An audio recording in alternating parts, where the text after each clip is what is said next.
Мислам дека ДУИ има противречни принципи. Значи, принципите кои што ги предлагаат или промовираат сега не одговараат со нивното действување во претходниот период. Првото противречно нешто што го забележувам кај ДУИ и кај господинот Ахмети е тоа што ДУИ 5 години после секое годишно обраќање на председателот Иванов во Собранието на Република Македонија даваше позитивни изјави и оценки за неговата работа. Никогаш не излегле јавно, ниту пак во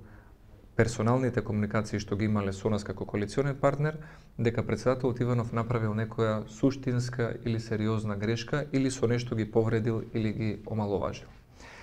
Од друга страна,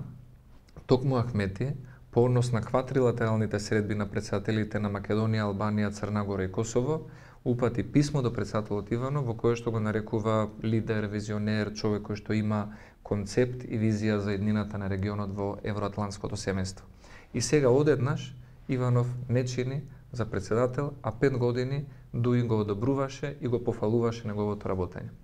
Втората работа што сметам дека е исто така противречна кај ДУИ е тоа што тие промовираат принцип на консензуален кандидат за председател,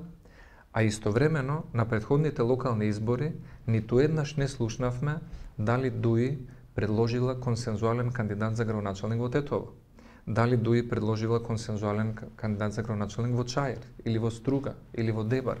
каде што живеат голем број на македонци и можеби не се согласуваат или можеби не го симпатизираат кандидатот на ДУИ или неговото досие или поранешен политички профил, но никој од нас нема намера да оспорува или да бойкотира легитимно избран човек на одредена функција.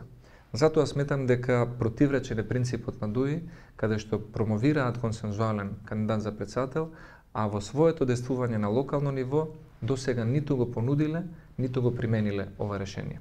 И на крајот, она што е најозбилно, да речем, како забелешка за действувањето на ДУИ, е тоа што тие тврдат дека се залагаат за постабилна, побезбедна, интегрирана Македонија,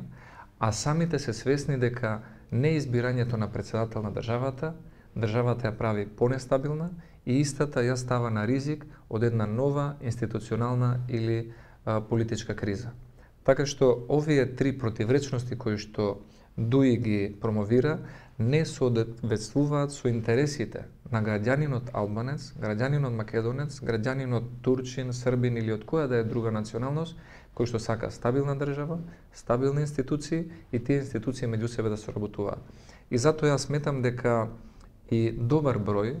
на албанци, граѓани на Република Македонија, кои што ќе можат да го одбегнат на некој начин притисокот од нивните политички ментори, ќе излезат на изборите и ќе го дадат својот глас за председател и сигурен сум дека во председателот Иванов препознаваат една стабилна личност која што заслужува да добие втор мандат.